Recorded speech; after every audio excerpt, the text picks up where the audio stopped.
Koia te Pacifica ne toto koe numela taha he toko longa e tau numela tangata maua e tau ngā uta whāno ka momohe toko ua koe sexually transmitted diseases. Koe tau ko taki nei ne toko longa e tau pulotunga hoa ke tau whahi malolo sino hea te Pacifica kua tau se mawhisi e whalonga hoa ke tukutuku hefo e tau numela nā. Pehe au whesa he whahi malolo sino koe public health nā koe la whai tangata ni we koe loa lau tolu ke one mahina kwa mole. Ko moe tau ngau penai, kai linga, koe nā kai o atu ke whalinga ngau ke siwi, si nā kai mai ke ia he whahi malolo sino, ke iloai tau numela pauaki.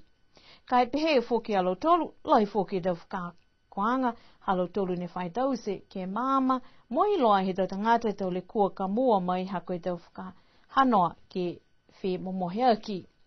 Pehe whoki e halo tolu tau hokotaki, ko lau tolu, whalau lohi ke moa e tau ngā penai koe atu hau hongfulma le me tau ke he ua fulma hiwa.